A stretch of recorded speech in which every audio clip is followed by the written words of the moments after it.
Assalamualaikum warahmatullahi wabarakatuh. Saya Nadia Sapitri dengan NIM D1B020188 dari kelas J Agribisnis dengan dosen pengampu Ibu Dr. Insinyur Irahwayuni MP. Di sini saya akan menjelaskan tentang perdagangan internasional. Perdagangan internasional. Perdagangan internasional adalah suatu proses tukar-menukar atau jual beli barang dan jasa yang melibatkan dua pihak atau lebih. Adapun pihak yang melakukan perdagangan tersebut bisa berwujud individu, pemerintah, atau perusahaan. Di banyak negara, perdagangan internasional menjadi salah satu faktor utama untuk meningkatkan GDP. Adapun manfaat yang diperoleh dari perdagangan internasional, yang pertama yaitu memperoleh barang yang tidak dapat diproduksi di negara sendiri. Banyak faktor yang mempengaruhi perbedaan hasil produksi di setiap negara, yaitu faktor kondisi geografi, iklim, dan penguasaan imptek.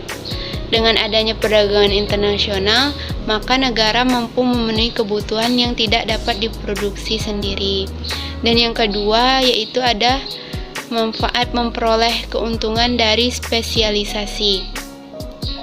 Walaupun suatu negara dapat memproduksi suatu barang yang sama dengan yang diproduksi dengan negara lain, tapi ada kalanya lebih baik apabila negara tersebut mengimpor barang tersebut dari luar negeri.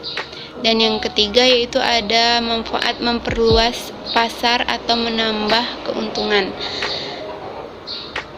Dengan adanya perdagangan internasional, maka pengusaha dapat menjalankan mesinnya secara maksimal dan menjual kelebihan produk tersebut ke luar negeri. Dan yang terakhir yaitu ada transfer teknologi modern. Selain itu ada faktor pendorong dan penghambat perdagangan internasional. Faktor pendorong perdagangan internasional yaitu yang pertama perbedaan sumber daya alam. Setiap negara memiliki sumber daya alam yang berbeda-beda. Contohnya Indonesia kaya akan sumber daya alam, antara lain batu bara, minyak bumi, karet, dan lain sebagainya. Yang kedua yaitu selera. Setiap negara memiliki selera yang berbeda-beda. Hal inilah yang mendorong kegiatan perdagangan internasional terjadi. Yang ketiga ada penghematan biaya produksi atau efisiensi. Yang keempat perbedaan teknologi. Yang kelima ada keinginan membuka kerjasama dengan membangun hubungan politik dan dukungan dari negara lain. Selain faktor pendorong, ada juga faktor penghambat perdagangan internasional. Yang pertama, tidak amannya suatu negara. Yang kedua, kebijakan ekonomi internasional oleh pemerintah. Dan yang terakhir, tidak stabilnya kurs mata uang asing. Selain itu, ada juga kebijakan perdagangan internasional di bidang impor. Yang pertama yaitu kuota. Kuota yang dimaksud adalah jumlah total suatu barang yang biasa diimpor dalam suatu periode tertentu. Yang kedua ada tarif, yang berarti ada penerapan tarif yang tinggi untuk impor barang-barang tertentu. Yang ketiga ada subsidi.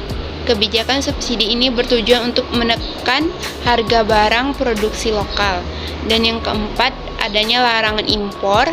Kebijakan larangan impor dilakukan jika suatu negara diharuskan untuk menghemat devisanya.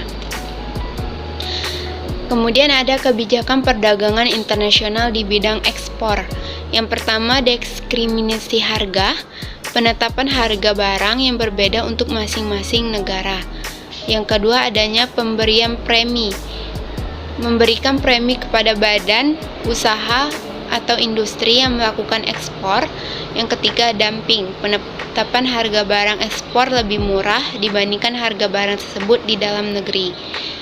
Yang keempat, politik dagang bebas, suatu kondisi ketika masing-masing pemerintah memberi kebebasan dalam ekspor dan impor. Dan yang terakhir, adanya larangan ekspor, kebijakan suatu negara untuk melarang ekspor barang-barang tertentu ke luar negeri. Tujuan kebijakan perdagangan internasional ini yang pertama yaitu untuk meningkatkan pertumbuhan ekonomi suatu negara.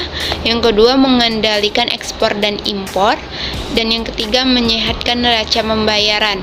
Caranya yaitu dengan berusaha meningkatkan ekspor dan sekaligus menekan impor dengan beberapa cara, seperti pemberlakuan kuota impor, tarif impor, dan juga larangan impor.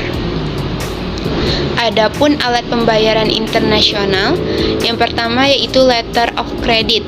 Biasanya importir menggunakan letter of credit sebagai alat pembayaran internasional, sekaligus surat jaminan yang berisi tentang kesepakatan dalam membayar pada eksportir.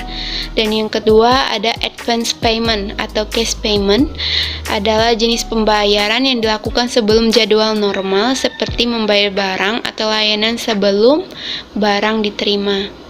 Dan yang ketiga ada open account, sistem pembayaran di mana belum dilakukan pembayaran oleh importir kepada eksportir. Dan yang keempat ada commercial bills of exchange, surat yang ditulis oleh penjual yang berisi perintah kepada pembeli untuk membayar sejumlah uang tertentu pada waktu tertentu. Kemudian ada collection. Collection adalah pengelolaan piutang sebagai akibat adanya perjanjian. Dan yang terakhir ada konsinyasi. Konsinyasi adalah penyerahan fisik barang oleh pemilik kepada pihak lain yang bertindak sebagai agen penjual. Sekian, terima kasih, saya akhiri. Wassalamualaikum warahmatullahi wabarakatuh.